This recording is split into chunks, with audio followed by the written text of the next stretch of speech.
الحمد للہ رب العالمین والصلاة والسلام علی من کان نبیا وآدم بین الماء والطین اما بعد فاعوذ باللہ من الشیطان الرجیم بسم اللہ الرحمن الرحیم۔ جامعۃ المدینہ اور اہل سنت کے دیگر مدارس کے نصاب میں داخل عربی ادب کی اہم کتاب فیض الادب ہمارے سامنے ہے۔ آج ہم انشاءاللہ عز و جل فیض الادب شروع کریں گے۔ ایسے بھی چند احباب نے، چند دوستوں نے فرمائش کی تھی کہ فیض الادب کا درس شروع کیا جائے۔ ان کی فرمائش کو تکمیل تک پہنچانے کے لیے ہم نے یہ سوچا کہ فیض الادب کا درس شروع کر دیا جائے۔ آج ہم انشاءاللہ عز و جل فیض الادب کے مصنف یعنی حضرت علامہ مولانا بدر الدین احمد قادری رضوی رحمۃ اللہ تعالی علیہ کی حالات نیز علم ادب سے یعنی عربی ادب سے واقف نہ ہونے کی بنا پر عربی ادب نہ جاننے کی وجہ سے کس کس طرح کی غلطیاں ہو سکتی ہیں اس کی چند مثالیں پڑھیں گے، کیونکہ یہ کتاب یعنی فیض الادب عربی ادب میں لکھی گئی ہے۔ اسی وجہ سے عربی ادب کی تعریف کیا ہے، مختصراً تعریف پڑھیں گے، اور موضوع کیا ہے، غرض و غایت کیا ہے، انشاءاللہ عز و جل آج ہم پڑھیں گے۔ حدیث پاک کا مفہوم ہے انما الاعمال بالنیات، یعنی اعمال کا دار و مدار نیتوں پر ہے۔ اعمال کا دار و مدار نیتوں پر ہے۔ اس میں علماء کا اختلاف ہے کہ انما الاعمال بالنیات سے مراد کیا ہے۔ امام اعظم رحمۃ اللہ تعالی علیہ فرماتے ہیں اعمال کا دار و مدار نیت پر ہے، یعنی اعمال سے ثواب ملنا یہ نیت پر موقوف ہے۔ کسی بھی عمل خیر سے ثواب اسی وقت ملے گا جبکہ اس سے کوئی اچھی نیت کی گئی ہوگی۔ یہ ہمارے امام اعظم ابو حنیفہ رحمہ اللہ کا موقف ہے۔ لیکن اس سے آگے بڑھ کر کے امام شافعی رحمۃ اللہ تعالی علیہ فرماتے ہیں کہ نہیں بلکہ نیت کو اس سے بھی زیادہ مرتبہ حاصل ہے، یعنی اگر کوئی شخص بغیر اچھی نیت کوئی عمل کرتا ہے تو وہ اس کا عمل ہوگا ہی نہیں، یعنی عمل کی صحت کے لیے امام شافعی کے نزدیک نیت ضروری ہے، نیت شرط ہے۔ اگر کوئی شخص نیت نہیں کرتا، کوئی عمل کر لیتا ہے تو امام شافعی کے نزدیک وہ عمل ہوگا ہی نہیں، اس عمل کا انعقاد نہیں ہوگا۔ جیسا کہ وضو ہے، ٹھیک ہے، اگر بغیر نیت کوئی وضو کرتا ہے تو امام اعظم رحمۃ اللہ تعالیٰ علیہ کے نزدیک وضو تو ہو جائے گا، لیکن امام شافعی کے نزدیک وضو نہیں ہوگا، کیونکہ ان کے نزدیک نیت ضروری ہے، نیت شرط ہے۔ اس سے نیت کی اہمیت معلوم ہوئی کہ چاروں اماموں میں سے ایک امام کا یہ کہنا ہے بغیر اچھی نیت عمل ہوتا ہی نہیں ہے، تو ہمیں چاہیے کہ ہر کام سے پہلے کچھ نہ کچھ اچھی نیتیں کر لیں، کیونکہ پڑھنا پڑھانا یہ بھی ایک اچھا کام ہے، اس لیے ہمیں بھی چاہیے کہ اس سے پہلے ہم اچھی نیتیں کر لیں۔ میں یہ نیت کرتا ہوں کہ اللہ عز و جل کی رضا کے لیے جہاں تک مجھ سے ہو سکا سمجھانے کی کوشش کروں گا۔ انشاءاللہ عز و جل صرف اللہ عز و جل کی رضا کے لیے پڑھاؤں گا، شہرت وغیرہ کی طرف سے بچوں گا۔ آپ یہ نیت کریں کہ اللہ عز و جل کی رضا کے لیے، کیونکہ عربی میں قرآن حدیث وغیرہ موجود ہیں، دینی کتابیں عربی میں موجود ہیں، ان کا فہم حاصل کرنے کے لیے عربی پڑھیں گے۔ جہاں تک ہو سکا انشاءاللہ عز و جل غور سے سنیں گے، اگر کوئی بات سمجھ میں نہ آئے تو پھر جس طرح ممکن ہو رابطہ کے ذریعے سے رابطہ کر کے یا کمنٹ باکس میں سوال کرنے کے ذریعے سے سوال کریں گے، اور اگر کہیں کوئی غلطی پائیں تو یہ بھی نیت کر لیں کہ ضرور اصلاح فرمائیں گے، احسن انداز سے، اچھے انداز سے اصلاح فرمائیں گے۔ اس کے علاوہ اور بھی بہت ساری اچھی نیتیں ہو سکتی ہیں۔ یہ بھی نیت کر سکتے ہیں کہ علم دین کو عام کرنے کے لیے ان ویڈیوز کو انشاءاللہ شیئر کریں گے، عام کریں گے۔ آج ہم انشاءاللہ عز و جل سب سے پہلے مصنف علیہ رحمہ یعنی علامہ بدرالدین احمد قادری رضوی علیہ رحمہ کی حالات پڑھیں گے، پھر علم ادب نہ جاننے کی وجہ سے کیا کیا غلطی ہوتی ہے اس کے بارے میں چند مثالیں پڑھیں گے۔ تو آئیے سب سے پہلے علامہ بدرالدین احمد رضوی قادری جو کہ مفتی اعظم ہند علامہ مصطفیٰ رضا خان رحمۃ اللہ تعالیٰ علیہ کے خلیفہ اور مرید ہیں، ان کی حالت زندگی پڑھتے ہیں۔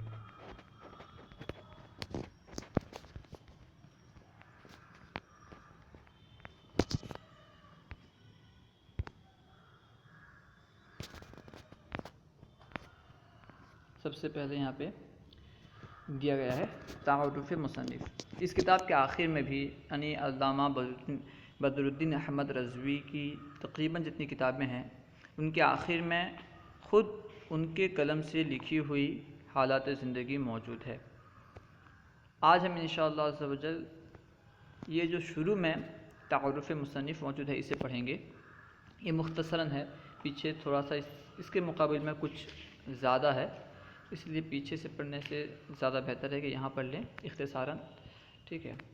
تعارف مصنف: خلیفہ مفتی اعظم ہند عمدۃ المحققین حضرت مولانا بدرالدین احمد رضوی مصباحی گورکھپوری رحمۃ اللہ القوی، یہ ان کا نام تھا۔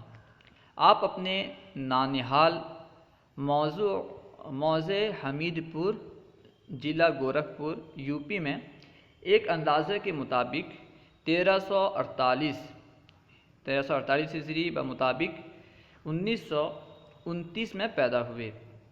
گورکھپور ایک ضلع ہے جو کہ یو پی میں آتا ہے، ہند کا ایک شہر ہے یو پی، تو یو پی میں گورکھپور آتا ہے، وہاں پر آپ اپنے ننیال میں پیدا ہوئے، ٹھیک ہے۔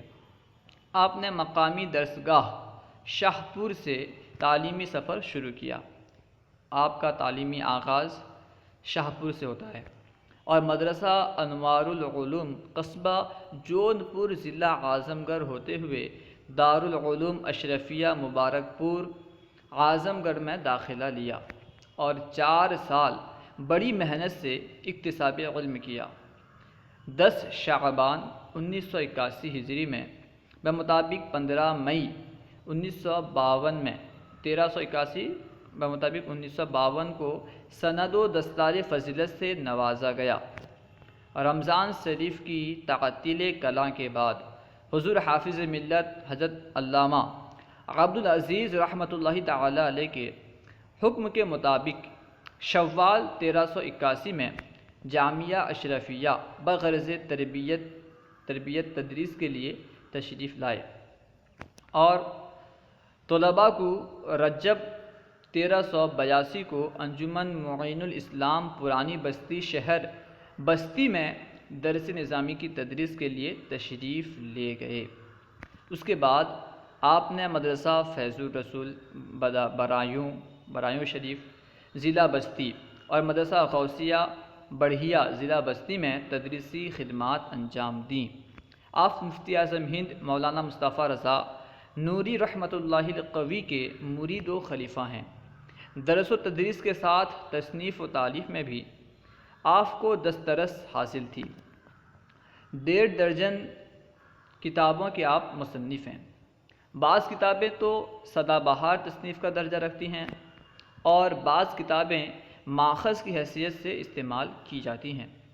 بعض کتابوں کے نام یہ ہیں، آپ رحمۃ اللہ تعالیٰ علیہ کے بعض کتابوں کے نام یہاں پہ مذکور ہیں۔ نمبر 1 میں ہے سوانح اعلیٰ حضرت، یہ بھی آپ کی تصنیف ہے۔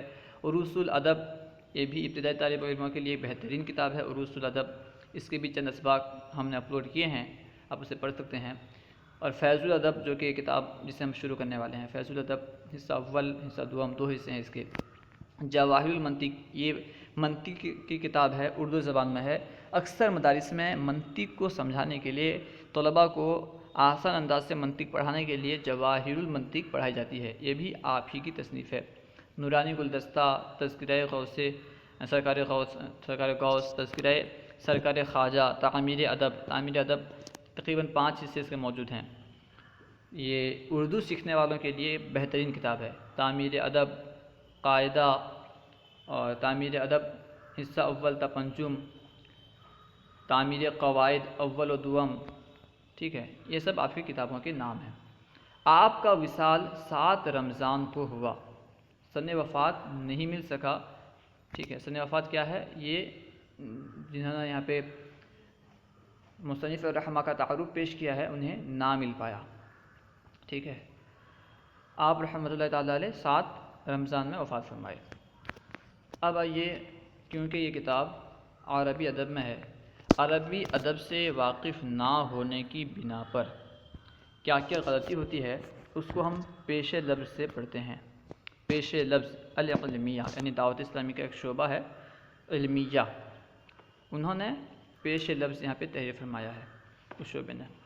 آئیے اسے پڑھتے ہیں۔ ہر زبان میں قواعد ادب کو بہت اہمیت حاصل ہوتی ہے، اور ان قواعد کو مد نظر رکھتے ہوئے استفادہ و افادہ آسان و مؤثر ہوتا ہے۔ استفادہ یعنی فائدہ اٹھانا، فائدہ حاصل کرنا، افادہ یعنی فائدہ پہنچانا، اور ان قواعد کو مد نظر رکھتے ہوئے استفادہ و افادہ آسان و مؤثر ہوتا ہے، اور ان کو نظر انداز کرنے سے افہام و تفہیم کا عمل کما حقہ تکمیل نہیں پاتا، بلکہ بعض اوقات ان قواعد کی عدم رعایت سنگین غلطی کا باعث ہو جاتی ہے۔ چنانچہ چند مثالیں ملاحظہ فرمائیے، یعنی عربی ادب کے جو قواعد ہیں ان کی رعایت نہ کرنے کی وجہ سے بعض اوقات سنگین غلطی ہوتی ہے، بہت بڑی بڑی غلطیاں ہو جاتی ہیں۔ ان کی چند مثال یہاں پہ دے رہے ہیں۔ نمبر 1 میں ہے، حضرت سیدنا عمر فاروق رضی اللہ تعالیٰ عنہ کے دور میں ایک مرتبہ کسی اعرابی نے کچھ لوگوں سے کہا مجھے قرآن میں سے کچھ پڑھاؤ۔ ایک اعرابی حضرت عمر فاروق رضی اللہ تعالیٰ عنہ کے دور میں لوگوں سے کہا کہ مجھے قرآن میں سے کچھ پڑھاؤ۔ اعرابی کہتے ہیں دیہاتی کو، ٹھیک ہے۔ ایک بدوی نے، ایک دیہاتی نے، ایک اعرابی نے حضرت عمر فاروق کے دور میں لوگوں سے کہا مجھے قرآن پاک سے کچھ پڑھاؤ۔ تو ایک شخص نے اسے سورہ برات کی آیت نمبر 3 اس طرح پڑھائی۔ سورہ برات یعنی سورہ توبہ، سورہ توبہ کا نام سورہ برات بھی ہے۔ سورہ برات کی آیت نمبر 3 اس طرح پڑھائی، ان اللہ بریء من المشرکین ورسولہ، یعنی لفظ رسول کے کسرہ کے ساتھ، اصل میں لفظ رسول کے کسرہ کے ساتھ نہیں ہے بلکہ رسولہ ہے۔ ان اللہ بریء من المشرکین ورسولہ، ٹھیک ہے، رسولہ ہے، رسولہ کو اس آدمی نے رسول ہی پڑھایا۔ اس پر اعرابی نے کہا کیا اللہ بھی اپنے رسول سے بری ہے؟ اگر اس طرح ہے تو میں بھی رسول صلی اللہ تعالیٰ علیہ وسلم سے بری ہوں، نعوذ باللہ۔ جب یہ بات حضرت عمر فاروق اعظم محب رسول معظم صلی اللہ تعالیٰ علیہ وسلم رضی اللہ تعالیٰ عنہ تک پہنچی تو آپ رضی اللہ تعالیٰ عنہ نے فوراً اس اعرابی کو بلا بھیجا اور فرمایا اے اعرابی، کیا تو نے اس طرح کہا ہے جو کہا جا رہا ہے تیرے بارے میں، کیا تو نے اس طرح کہا ہے؟ تو اس نے جواب دیا اے امیر المؤمنین رضی اللہ تعالیٰ عنہ، میں انجانے میں مشرکین کے پاس چلا گیا تھا اور میں نے ان سے پوچھا کہ مجھے کون قرآن پڑھائے گا، تو ان میں سے ایک شخص اٹھ کھڑا ہوا اور مجھے سورہ برات یوں پڑھائی، ان اللہ بریء من المشرکین ورسولہ، یعنی لفظ رسول کے کسرہ کے ساتھ۔ تو اس پر میں نے اس طرح جواب دیا۔ یہ تمام واقعہ سننے کے بعد امیر المؤمنین حضرت سیدنا عمر فاروق اعظم رضی اللہ تعالی عنہ نے اعرابی سے فرمایا یہ آیت اس طرح نہیں ہے۔ عربی نے عرض کی پھر کس طرح ہے؟ اگر اس طرح نہیں ہے تو پھر کس طرح ہے؟ تو آپ رضی اللہ تعالی عنہ نے فرمایا یوں ہے، یعنی حضرت عمر فاروق رضی اللہ تعالی عنہ نے فرمایا یہ آیت یوں ہے، ان اللہ بریء من المشرکین ورسولہ، یعنی لفظ رسول پر ضمہ کے ساتھ۔ یہ سن کر اس اعرابی نے کہا بخدا میں بھی اس سے بری ہوں جس سے اللہ اور اس کا رسول عز و جل صلی اللہ علیہ وسلم بری ہیں۔ پھر آپ رضی اللہ تعالی عنہ نے حکم صادر فرمایا کہ قرآن پاک کو عالم لغت کے علاوہ کوئی اور نہ پڑھائے، ٹھیک ہے۔ یہ کیوں ہوا، یعنی غلطی کیوں ہوئی؟ غلطی علم ادب کو اچھی طرح نہ جاننے کی وجہ سے، ٹھیک ہے، اس طرح کی غلطی ہو سکتی ہے۔ بس پیش کی جگہ، ضمہ کی جگہ اگر کسرہ پڑھ دیا جائے تو پورا معنی بدل جاتا ہے، ٹھیک ہے۔ اسی وجہ سے حضرت عمر فاروق رضی اللہ تعالی عنہ نے رسالہ فرمایا کہ قرآن مجید کو عربی لغت جاننے والے کے علاوہ کوئی اور نہ پڑھائے۔ نمبر 2، امیر المؤمنین حضرت سیدنا عمر فاروق رضی اللہ تعالی عنہ کے دور ہی کا دوسرا واقعہ ہے کہ آپ رضی اللہ تعالی عنہ ایک قوم کے پاس سے گزرے، وہ لوگ تیر اندازی کر رہے تھے، تیر مار رہے تھے، ٹھیک ہے، تیر سے نشان لگا رہے تھے، اور نشانہ بازی میں بہت خطائیں کر رہے تھے، تیر اندازی کر رہے تھے اور نشانہ بازی میں بہت خطائیں کر رہے تھے، نشانہ بازی صحیح طرح نہیں کر پا رہے تھے۔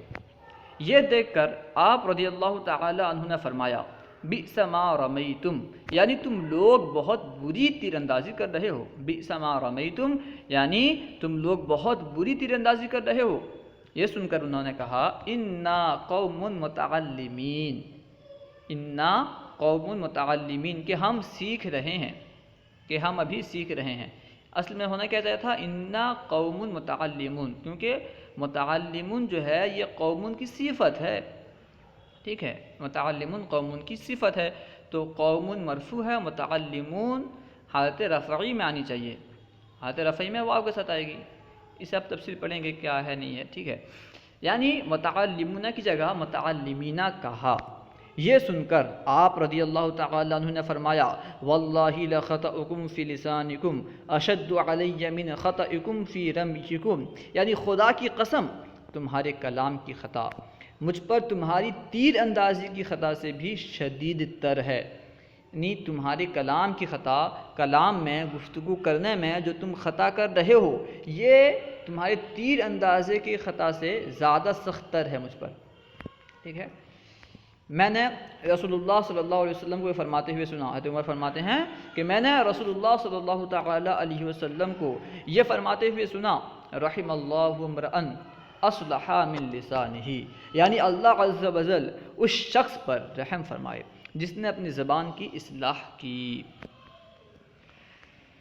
واقعہ نمبر 3، آپ رضی اللہ تعالی عنہ کے دور کا ہی ایک اور واقعہ ہے کہ حضرت ابو موسیٰ اشعری رضی اللہ تعالی عنہ جو کہ عامل مقرر تھے، عامل جو زکوٰۃ وغیرہ کے اصول پر مقرر کیے جاتے ہیں، زکوٰۃ لانے کے لیے جنہیں مقرر کیا جاتا ہے انہیں عامل کہا جاتا ہے، ٹھیک ہے، جو کہ عامل مقرر تھے، ان کے کاتب نے امیر المؤمنین حضرت سیدنا عمر فاروق رضی اللہ تعالی عنہ کو حضرت ابو موسیٰ اشعری رضی اللہ تعالی عنہ کی طرف مکتوب لکھا، جس کی ابتدا میں لکھا من ابو موسیٰ، یعنی ابو موسیٰ اشعری رضی اللہ تعالیٰ عنہ کی طرف سے، یعنی ابی کی جگہ ابو لکھا۔ آپ جانتے ہیں کہ من حرف جر ہے اور من داخل ہوتا ہے تو ما بعد کو کسرہ دیتا ہے، تو ابو یہ حالت رفعی میں ابو آئے گا، حالت نسبی اور حالت نسبی میں ابا، حالت جری میں ابی آئے گا، ٹھیک ہے، تو من ابی موسیٰ ہونا چاہیے تھا، اس نے من ابو موسیٰ لکھا۔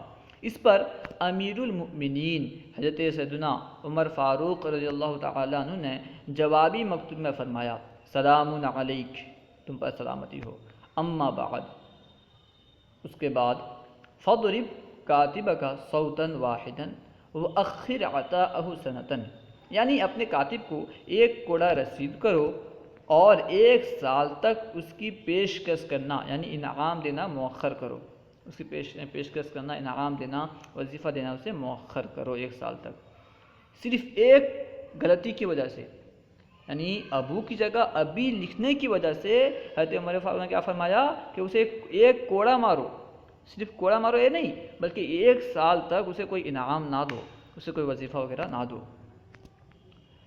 الغرض، اس قسم کی اور بہت سی اغلاط واقع ہو سکتی ہیں جن کا سبب عموماً علم ادب سے ناواقفیت ہوا کرتی ہے۔ حضرت امام مجاہد رحمۃ اللہ تعالی علیہ فرماتے ہیں لا يحل لأحد يؤمن باللہ والیوم الآخر ان يتکلم فی کتاب اللہ اذا لم یکن عالما باللغات العرب، یعنی جو اللہ اور آخرت کے دن پر ایمان رکھتا ہے اسے جائز نہیں کہ وہ کتاب اللہ کے بارے میں کلام کرے جب تک کہ عرب کی لغت پر عبور حاصل نہ کر لے۔ یعنی کوئی مسلمان اللہ اور آخرت کے دن پر ایمان رکھنے والا، اس کے لیے یہ جائز نہیں ہے کہ وہ کلام اللہ میں کلام کرے، کتاب اللہ میں کلام کرے، اس کے بارے میں کوئی بات بتائے، گفتگو کرے، جب تک کہ وہ عربی میں ماہر نہ ہو، جب تک کہ وہ عربی لغت میں عبور حاصل نہ کیا ہوا ہو۔ اگر عربی لغت اچھی طرح جانتا ہوگا تو پھر اسے اجازت ہوگی قرآن پاک کے بارے میں کلام کرنے کی۔ نیز علامہ شامی مخصوص عرب شعراء کے اشعار کے بارے میں فرماتے ہیں، یعنی چند مخصوص عرب شعراء ہیں، عرب کے شاعر ہیں، جن کے بارے میں علامہ شامی رحمۃ اللہ تعالی علیہ رد المختار میں فرماتے ہیں کہ معرفت شعرہم روایتاً و درایتاً عند فقہاء الاسلامی فرض کفایت، یعنی شعراء عرب کے اشعار کو روایتاً اور درایتاً جاننا اسلام کے نزدیک فرض کفایہ ہے۔ روایتاً یعنی کس نے کس سے سنا، کس نے کس سے سنا، اسے کہتے ہیں روایت ہم لوگ۔ درایتاً جو اس میں الفاظ وغیرہ ہوتے ہیں، ٹھیک ہے۔ روایتاً اور درایتاً جاننا فرض کفایہ ہے، اگر کسی نے نہیں سیکھا تو سب کے سب گنہگار ہوں گے، حضرت علامہ شامی رحمۃ اللہ تعالی علیہ کے قول کے مطابق۔ لہٰذا یہ بات واضح ہو گئی کہ قرآن و حدیث کو صحیح طور پر سمجھنے کے لیے علوم ادب عربی میں مہارت کا ہونا بہت ضروری ہے۔ ادب کی اسی اہمیت کی پیش نظر دعوت اسلامی کی مجلس المدینۃ العلمیہ نے فیض الادب حصہ اول و دوم مصنف حضرت علامہ مولانا بدر الدین احمد قادری رضوی کو شائع کرنے کی ایک ادنا سی کوشش کی ہے، اور یہ کتاب جامعۃ المدینہ للبنات کے نصاب میں داخل ہے۔ اس سے پہلے یہ کتاب ہند سے طبع ہوئی تھی، لیکن اس کی کتابت کا انداز پرانا تھا اور کہیں کہیں الفاظ بھی مٹے ہوئے تھے اور عبارات پر اعراب کا التزام نہ تھا۔ علمیہ نے یہ تمام مسائل حل کر کے شائع کرنے کی کوشش کی ہے۔ اللہ کریم غلطیوں سے درگزر فرما کر قبول عام بنائے، آمین بجاہ نبی کریم۔ اب آئیے ہم انشاءاللہ عز و جل، کیونکہ یہ کتاب عربی ادب میں ہے تو عربی ادب کی تعریف کیا ہے، عربی ادب کہتے کسے ہیں، اسے پڑھتے ہیں۔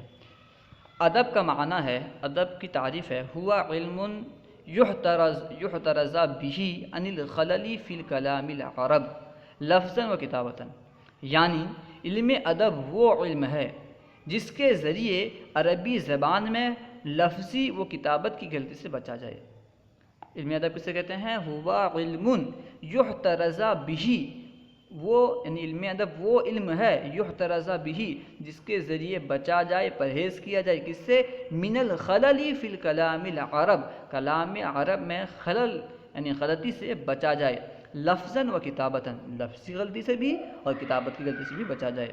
جس علم کے ذریعے سے عربی ادب کے جو کلام ہیں ان میں غلطی ہونے سے بچا جائے، عربی کلام میں، عربی زبان میں غلطی سے بچا جائے، لفظی اعتبار سے اور کتابت کے اعتبار سے، اس علم کو کہتے ہیں علم ادب۔ اچھا، علم ادب کا موضوع کیا ہے؟ ہر علم کا موضوع وہ ہوتا ہے جس کے تعلق سے اس علم میں بحث ہوتی ہے۔ جیسے علم طب ہے، علم طب کا موضوع کیا ہے؟ بدن انسان، کیونکہ علم طب میں بدن انسان سے بحث ہوتی ہے، انسان کے بدن کے بارے میں بحث کیا جاتا ہے، تو اسی وجہ سے علم طب کا موضوع کیا ہے؟ بدن انسان۔ علم نحو کا موضوع کلمہ اور کلام، کیوں؟ کیونکہ علم نحو میں کلمہ اور کلام سے بحث کی جاتی ہے، ٹھیک ہے۔ اسی طرح علم صرف کا موضوع بھی کلمہ وغیرہ کلمہ کلام ہے، اشتقاق وغیرہ کے اعتبار سے، ٹھیک ہے۔ یعنی ہر علم کا موضوع وہ ہے جس کے بارے میں اس علم میں بحث کی جاتی ہے۔ علم ادب کا موضوع کیا ہے؟ علم ادب کا موضوع لفظ اور بتا رہے ہیں کہ علم ادب کا موضوع اللفظ والخط من جہت دلالتہما علی المعانی، یعنی علم ادب کا موضوع لفظ و خط ہے اس حیثیت سے کہ یہ دونوں معانی پر دلالت کریں۔ علم ادب کا موضوع کیا ہے؟ لفظ اور خط، لیکن مطلقاً لفظ اور خط یہ علم ادب کا موضوع نہیں ہے، بلکہ لفظ اور خط اس اعتبار سے، اس حیثیت سے کہ یہ دونوں معانی پر دلالت کریں۔ ٹھیک ہے، ان دونوں کے لفظ اور خط کے معنی پر دلالت کرنے کے اعتبار سے اس حیثیت سے اس کا موضوع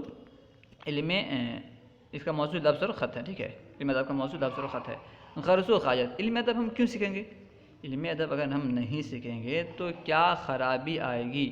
علم ادب نہ سیکھنے علم ادب کی غرض و غایت کیا ہے؟ ٹھیک ہے، بتا رہے ہیں کہ الاجازۃ فی کلام العرب، الاجازۃ فی کلام العرب، یعنی اس علم کا مقصد عربی زبان میں عمدگی پیدا کرنا، جود سے بنا ہے جودتن سے، ٹھیک ہے، الاجازۃ فی کلام العرب، عربی کلام میں عمدگی حاصل کرنا، یہ کیا ہے؟ علم ادب کا مقصد ہے، علم ادب کی غرض و غایت ہے۔ عربی ادب کو صحیح طرح ادا کیا جائے، عربی میں صحیح طرح کلام کیا جائے، صحیح طرح لکھا جائے، یعنی غلطی سے بچا جائے، یہ کیا ہے؟ اس کی غرض و غایت ہے۔ علم ادب کی غرض و غایت الاجازۃ فی الکلام العرب، یعنی اس علم کا مقصد عربی زبان میں عمدگی پیدا کرنا ہے۔ اللہ ورسولہ اعلم۔ یہاں پہ ایک بہترین چیز لکھا ہے، کسی بھی کتاب میں انتہائی مشکل مقام کو حل کرنے کا عمل۔ کوئی کتاب ہو اور کسی کتاب میں کوئی مشکل جگہ آ جائے، مشکل مقام آ جائے، وہ حل نہ ہوتا ہو تو کیا کرنا ہے؟ یہاں پہ مدنی پھول درج ہے، یہ جو شعر یہاں پہ درج ہے قصیدہ بردہ کا ہے، یہ شعر کو پڑھنے کے بعد، ٹھیک ہے، کہا جا رہا ہے کہ اگر دوران مطالعہ کوئی ایسا مقام آ جائے جو انتہائی مشکل ہو اور باوجود کوشش کے کسی طرح حل نہ ہو تو یہ شعر 119 مرتبہ پڑھیں، پھر مطالعہ کریں، انشاءاللہ عز و جل وہ مقام حل ہو جائے گا، ٹھیک ہے۔ یہ جو شعر ہے نا، وَاسْتَفْرِغِ الدَّمَا عَنْ عَيْنٍ قَدْ امْتَلَتْ مِنَ الْمَحَارِمِ وَالْزَمْ حِمْيَةَ النَّدَمِ، یہ شعر 111 مرتبہ پڑھنا ہے، پھر اس جگہ کا مطالعہ کرنا ہے، انشاءاللہ عز و جل وہ مشکل جگہ، وہ مشکل مقام حل ہو جائے گا۔ اللہ و رسولہ اعلم۔ انشاءاللہ عز و جل ہم آئندہ ویڈیو میں اس کا پہلا سبق پڑھیں گے۔ اللہ تبارک و تعالی سے دعا ہے کہ اخلاص کے ساتھ ہمیں پوری کتاب مکمل کرنے کی توفیق عطا فرمائے، آمین بجاہ نبی الامین۔ اگر کوئی بات سمجھ میں نہ آئی ہو یا کوئی بھی سوال کرنا چاہتے ہیں تو کمنٹ باکس میں سوال کریں، یا پھر ڈسکرپشن میں نمبر مل جائے تو اس کے ذریعے سے رابطہ کر کے سوال کریں۔ علم دین کو عام کرنے کے لیے ہمارا ساتھ دیں۔ آپ خود بھی ہمارے یوٹیوب چینل فیضان درس نظامی کو اگر سبسکرائب نہیں کیے ہیں تو سبسکرائب کر لیں، اور دوسروں تک جو علم دین حاصل کرنا چاہتے ہیں، عربی سیکھنا چاہتے ہیں، ان تک ان ویڈیوز کو پہنچائیں۔ السلام علیکم ورحمۃ اللہ وبرکاتہ۔